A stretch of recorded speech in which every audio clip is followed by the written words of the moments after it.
que é ser humano? Do que somos constituídos, formados? O que nos diferencia das demais espécies que existem? E o que nos torna únicos entre os demais seres humanos? Por que eu vivo?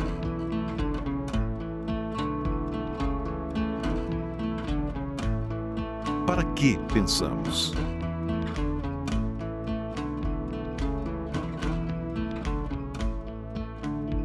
E para que sentimos?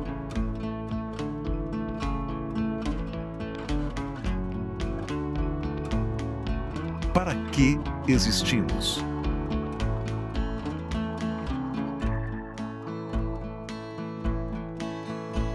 Como as montanhas, o homem guarda em suas entranhas riquezas ignoradas, que haverá de descobrir e utilizar se quiser atingir os elevados fins destinados à sua existência.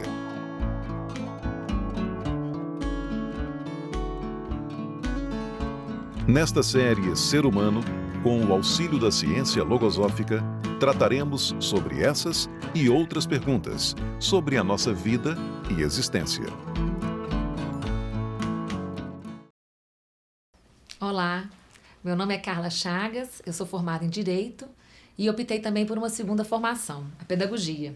E é nesse campo, atuando na educação, onde meu coração bate mais forte. Eu sou casada há 15 anos e tenho 3 filhos que enriquecem muito a minha vida. E eu investigo a ciência logosófica, ou melhor dizendo, uso a ciência logosófica como caminho para a minha investigação e evolução interna há mais de 20 anos, desfrutando muito dos resultados. Observando os meus filhos, desenvolvendo, crescendo, fica evidente que à medida que eles vão se tornando mais capazes, eles vão tendo novas responsabilidades. E com essas novas responsabilidades, maiores desafios também. É muito lógico entender que o meu mais velho, de 9 anos, já enfrenta lutas e desafios que o meu pequeno, de 3 anos, é poupado ainda, exatamente por não ter ainda as condições, as capacidades, os conhecimentos necessários para isso. Certo dia, o meu mais velho, ouvindo o meu mais novo relatar o que tinha feito na escola durante a manhã, manifestou assim: bom mesmo ia ser ficar para sempre na turma do Vitor. Ter muitos momentos no pátio, muito tempo para brincar e fazer poucas atividades e só coisa fácil na sala. Então eu perguntei para ele: será, filho?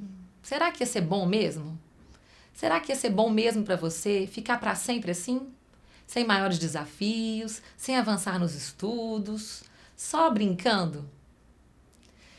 Com o tempo eu fui mostrando para ele que, na verdade, à medida que ele vai crescendo, as atividades da escola vão se tornando mais difíceis exatamente porque ele está se tornando mais capaz.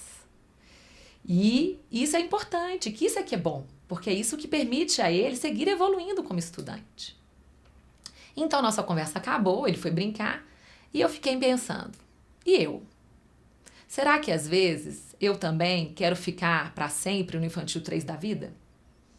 Quando a vida aumenta o nível de dificuldade que eu enfrento, eu também muitas vezes me coloco nessa posição, receando enfrentar maiores desafios. Eu acho essa reflexão muito oportuna, porque não é difícil comprovar que em muitos de nós há algo internamente que resiste diante do esforço, que resiste, que se incomoda com aquilo que demanda mais energia, que demanda mais empenho, que nos faz enfrentar lutas. Esse movimento mental muitas vezes se manifesta no desejo de uma vida sem lutas, ou na queixa diante dos tantos afazeres que temos pela frente, numa posição muitas vezes de vítima diante das dificuldades e dos problemas que temos que enfrentar. E quantas vezes não é exatamente esse o pensamento que interfere em decisões que mudariam o rumo de nossas vidas e nos levam a escolher então o caminho mais fácil?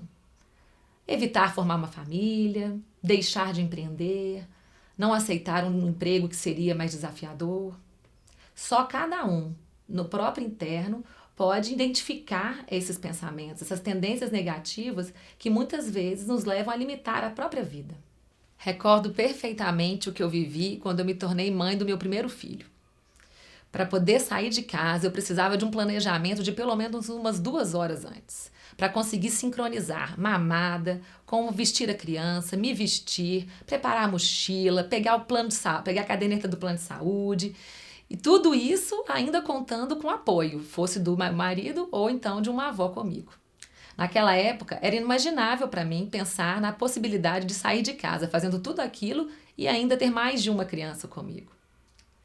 E depois, com o tempo, quando eu me tornei mãe do meu terceiro filho, aos poucos fui me capacitando e hoje eu consigo fazer tarefas como essas e outras, como levar os meninos ao dentista sozinha, com os 3 sem maiores dificuldades. O que foi evidente é essa minha capacitação gradual, com o tempo, à medida que as dificuldades e os desafios foram sendo enfrentados. E quando a minha segunda filha nasceu, com o diagnóstico raro e desafiador, muitas vezes eu me questionei se não seria melhor se as nossas lutas e os nossos desafios não fossem tão grandes, se as coisas não fossem tão difíceis assim para ela e para nós. E com receio de que a situação ficasse muito difícil, muitas vezes neguei o que o meu coração tanto queria, que era ter um terceiro filho. Mas felizmente o coração falou mais alto. E então, com a chegada do meu terceiro filho, foi ficando mais claro como o que eu precisava era de tempo para então alcançar as capacidades que eu precisava para então conseguir administrar todas aquelas dificuldades e desafios característicos dessa vida com 3 filhos. Hoje, eu já consigo fazer muitas coisas com tranquilidade, que antes para mim era completamente inimaginável. E essa situação de ter essa filha com um diagnóstico desafiador me ensinou e me ensina demais ainda. Porque ao viver de experiências, dificuldades que eram maiores do que eu havia planejado, eu percebi que se abriu ali um grande campo para a minha capacitação e para conseguir me tornar mais feliz, inclusive vivendo essas dificuldades. Quando meu filho falou com tanta naturalidade que seria melhor continuar para sempre na turminha das crianças menores, eu logo perguntei para ele: mas filho, por que mesmo que você vai para a escola? Qual que é mesmo o objetivo? Você já sabe qual o objetivo que a escola tem que cumprir na sua vida? Então, se for realmente só para brincar, para se divertir, realmente vai ser suficiente ficar no Infantil 3 para sempre, né? Agora, se tiver um outro objetivo, como por exemplo, aprender conhecimentos para poder passar no vestibular um dia no futuro, aí você vai precisar de outros conhecimentos, de outros desafios que as novas séries vão te oferecer. Agora, se o objetivo for ainda maior, filho, foi o que eu falei com ele, se o objetivo for ainda maior, for desenvolver a sua inteligência, a sua sensibilidade, for dar para você oportunidades para se tornar um ser humano útil, bom, ensinar você a conviver, ensinar você a ser um homem de bem que possa contribuir com a humanidade, aí serão necessários muitos e muitos desafios novos, para que você possa então se capacitar. E que nisso a escola tem um papel importante para te ajudar. E pensando na vida, não seria o mesmo? Tudo vai depender do objetivo que eu tenho, do que me move pelo mundo. Se o meu objetivo de vida é simplesmente ter prazeres, desfrutar dos prazeres da vida e pagar minhas contas e ver os dias passando, realmente toda dificuldade, todo novo desafio vai ser um problema. Agora, se o meu objetivo de vida é maior, se eu tenho o conceito de que eu tenho uma potência espiritual que precisa ser enriquecida, se eu tenho a perspectiva de grandes realizações, então eu começo sim a ampliar minha forma de ver as lutas, minha forma de ver os desafios, vendo neles sim oportunidades para alçar essa tão esperada e tão desejada capacitação espiritual. E nesse ponto, o conhecimento logosófico transformou completamente a minha vida. Porque ao ter mais clareza do que me move pelo mundo, do que eu vim realizar aqui, foi se transformando o olhar com que eu vejo a minha vida, com que eu vejo as dificuldades, com que eu vejo o próprio mundo. E as lutas, então, foram passando a se tornar verdadeiras oportunidades para que eu pudesse me elevar, aprender, me desenvolver, alcançando assim novos patamares evolutivos. Da mesma forma como eu, como mãe, só coloco os meus filhos para viverem dificuldades e desafios que eu já sei que eles têm condições de realizar, eu consigo imaginar que os mecanismos universais, as leis que regem o universo, atuam mais ou menos da mesma forma. Só me coloco em situações de enfrentar desafios para os quais eu já tenho as capacidades para enfrentar e resolver. para que eles possam sim ser oportunidades para a minha evolução. E por vezes, as sacudidas que a vida nos dá são exatamente o que a gente precisa para poder enxergar o que até então não estávamos enxergando, para poder nos esforçar mais e então subir de nível, alcançar outro patamar evolutivo.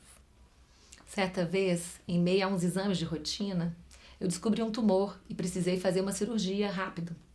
E no período de recuperação após a cirurgia, eu me recordo que eu estava certo dia na varanda do meu apartamento, observando o céu azul, quando então eu senti uma verdadeira saudade de estar de volta no meu ambiente de trabalho daquela época. De ter problemas para resolver, de ter lutas para enfrentar, de poder ser útil, de ser ativa. E essa saudade veio muito vinculada à intensidade com que eu estava sentindo gratidão pela vida, vontade de estar vivendo e vivendo intensamente. E também muito vinculado ao conceito que eu tenho aprendido com o estudo logosófico, de que a luta é a lei da vida. E que por isso mesmo enfrentar as lutas com valentia, com elevação de propósitos, me permite ampliar a minha vida.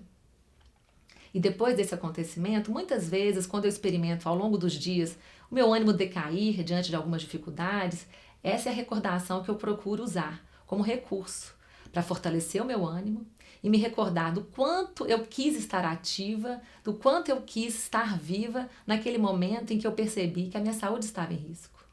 E aos poucos ir desenvolvendo em mim esse verdadeiro gosto pela vida, inclusive pelas dificuldades que ela nos apresenta.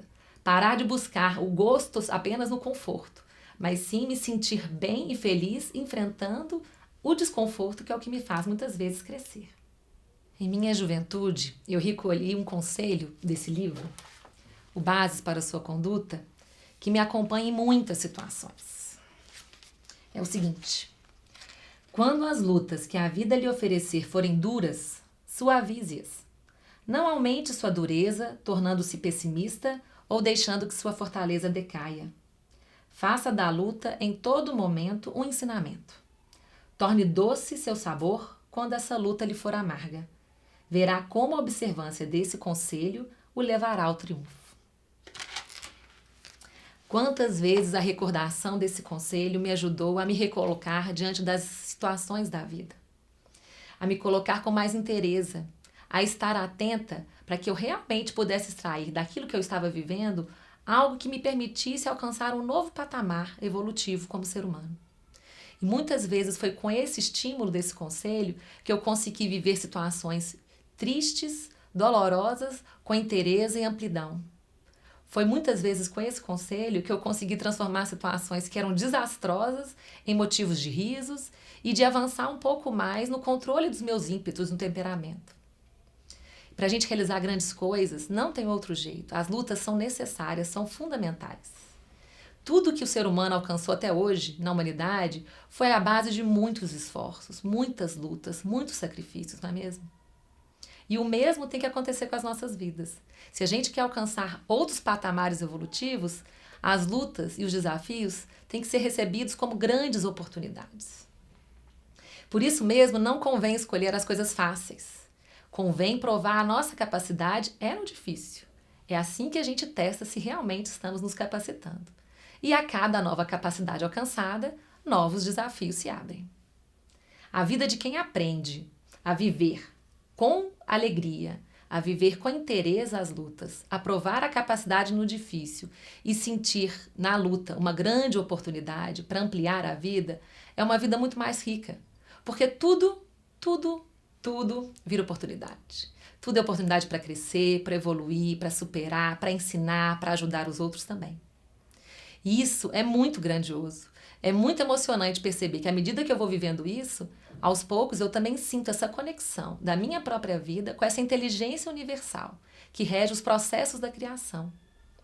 Afinal, não é exatamente para isso que nos foi dada a vida?